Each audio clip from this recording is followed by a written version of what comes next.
Chapter 7, As Long as Grass Grows or Water Runs, from A Young People's History of the United States by Howard Zinn. From Indian Fighter to President. After the Revolution, rich Americans bought up huge pieces of land on the frontier. They planned to sell it later for great profits. This was called speculating. Some of the speculators were founding fathers, including George Washington and Patrick Henry. Those following along, you may want to pause it now, and in your little section where it says summarize main idea, you could talk about speculating, buying it for cheap land, selling that land high. Some note about speculating. You could write down in the question box to ask everybody tomorrow, do you think it's okay to speculate? Is that a noble thing? Is it a good thing? What do you think of speculating? Moving on. Another land speculator was also a merchant, slave trader, soldier, and future president. He was Andrew Jackson, the harshest enemy of the Indians in early American history.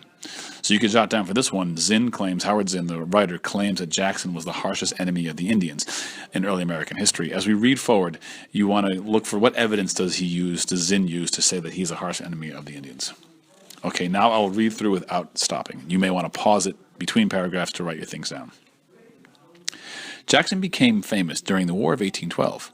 Textbooks usually say that the war was a struggle against Britain for America's survival, but it was more than that. It was also a war for territory. It allowed the United States to expand into Canada, into Florida, which was owned by Spain, and into Indian territory. Jackson's first Indian wars were against the Creeks, who lived in most of Georgia, Alabama, and Mississippi. In the midst of the war, Creek warriors massacred 250 whites at an Alabama fort. Jackson's troops took revenge by burning down a Creek village, killing women and children as well as men. A year later, in 1814, Jackson became a national hero when he fought the Battle of Horseshoe Bend against the 1,000 Creeks. He killed 800 of them, with few deaths on his side.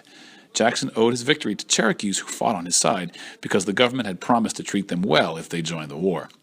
Jackson's white troops failed in an attack on the Creeks, but the Cherokees swam the river, came up behind the Creeks, and won the battle for Jackson. When the war ended, Jackson and his friends started buying up Creek lands. Jackson got himself in charge of treaties. In 1814, he wrote a treaty that took away half the land of the Creek Nation. This treaty started something new and important. The Indians had never thought that the land belonged to individual owners like we do. As a Shawnee chieftain named Tecumseh said, "The land belongs to all, for the use of each." But Jackson's treaty gave the Indians individual ownership of land and broke up their shared land holdings.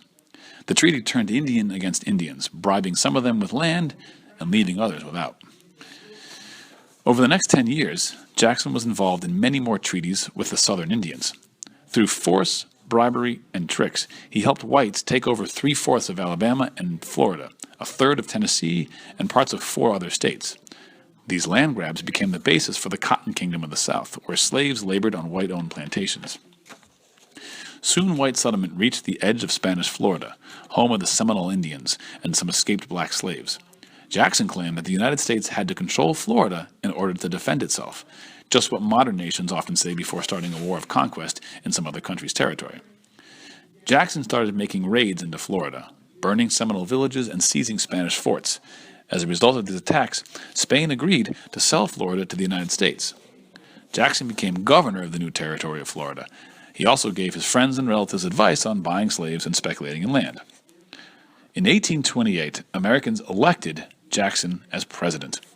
Under Jackson and Martin Van Buren, the man he chose to follow him as president, the U.S. government removed 70,000 Indians from their homelands east of the Mississippi River. A government official named Lewis Cass explained the removal by saying that, quote, savages could not live in contact with the civilized community. Cass had taken millions of acres from the Indians when he was governor of the Michigan Territory.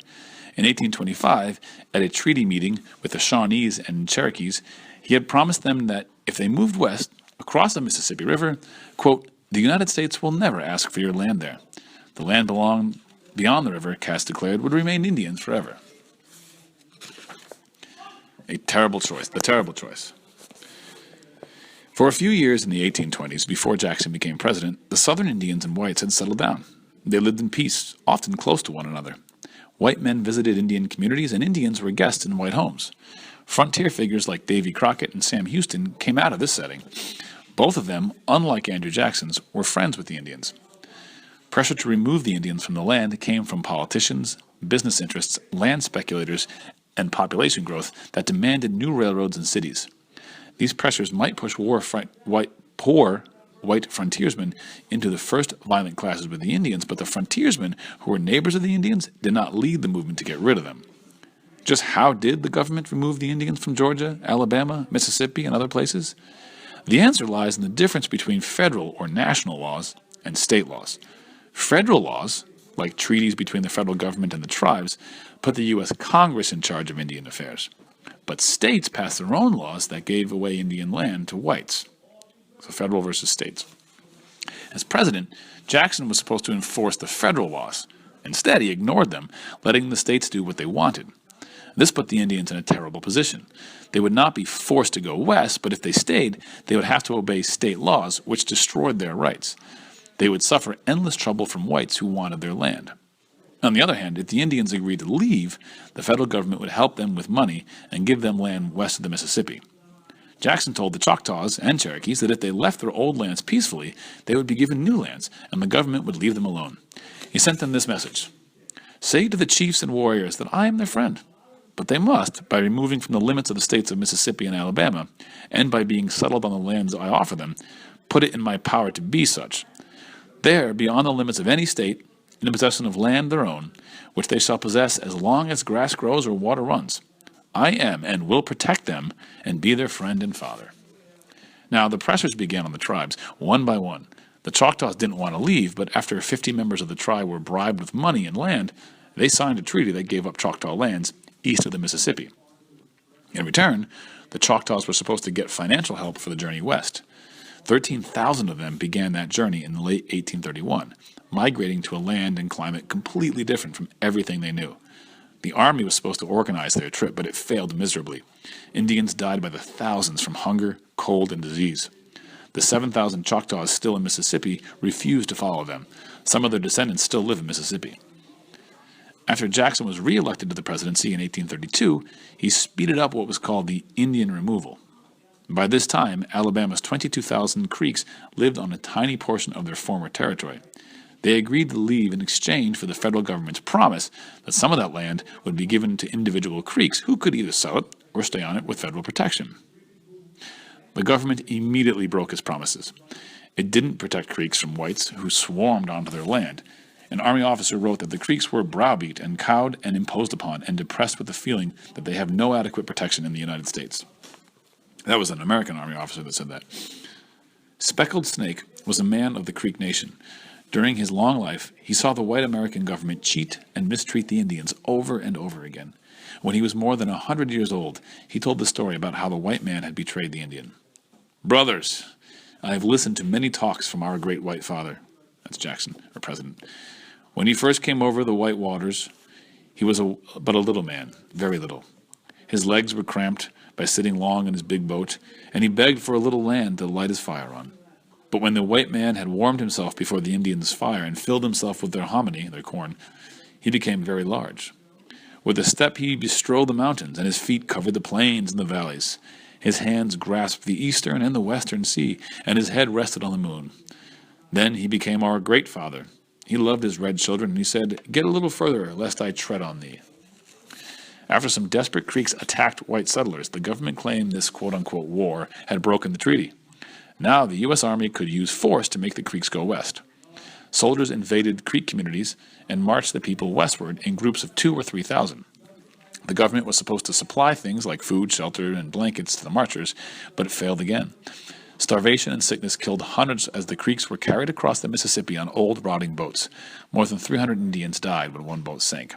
So one question, if you pause it, one question you could ask here is, did the fact that some Indians attacked some whites as they were taking land, did that justify a war against them? Where was the United States defending itself? Fighting for freedom. In December 1835, a government official ordered the Seminoles of Florida to gather at a meeting place to begin their journey west. No one showed up. The Seminoles had decided to fight. They started making surprise attacks on white settlements along the coast, striking quickly from hideouts in the interior. They murdered white families, captured slaves, and destroyed property. General Winfield Scott led U.S. troops into Florida to fight the Seminoles, but they found no one. 2/3 of Scott's officers resigned from the army, worn out by mud, swamps, heat, and disease. The war lasted 8 years and cost $20 million and 1,500 Americans' lives. But the Seminoles were a tiny force fighting a huge nation that had great resources. Finally, in the 1840s, they got tired. The Seminoles asked for a truce, but were arrested. Their leader, Osceola, died in prison, and the war died out. In Georgia, the Cherokees were fighting back in their own way, without violence. They tried to fit into the white man's world by becoming farmers, blacksmiths, and carpenters. They set up a governing council and welcomed Christianity and white missionaries. After their chief, Sequoyah, invented a written form of their language, they printed a newspaper in both English and Cherokee. But although the Cherokees were taking up the ways of the white society, the whites still wanted their land. Georgia passed laws that stripped the Cherokees of their land and outlawed the tribal government, meetings, and newspaper. Any Indian who encouraged others to stay on the homeland could go to prison. White missionaries who said that the Cherokee should be allowed to remain on their land also received punishment such as 4 years at hard labor in prison, just for telling them to stay on their land. Once again, the federal government arranged a removal treaty with the few Cherokees, who signed it behind the backs of most of the tribe. And once again, the government sent the army to enforce the treaty. 17,000 Cherokees were rounded up and crowded into stockades. On October 1st, 1838, the first group set out on what came to be called the Trail of Tears. 4,000 Cherokees died of hunger, thirst, sickness, and exposure in the stockades or on their brutal march westward. But in December 1838, President Martin Van Buren told Congress about the entire removal of the Cherokee Nation of Indians to their new homes west of the Mississippi. Congress's decision to remove the Cherokees, Van Buren said, had the happiest effects. So if you have not done so already, make sure you go through and you write down one summary sentence or phrase for each paragraph and come up with questions you might ask the classmates in your discussion. This will drive the discussion tomorrow. It could be, what do you think about that? It could be, look at line number, whatever, in paragraph number. Do you agree with Zinn when he says this? And also be sure to write down any questions you have, like, I'm not sure what he means by this, or what does this word mean? Again, you don't need the question muddy point all filled out. That's just in case you have some questions. This discussion will be a time when you can discuss it and ask those questions.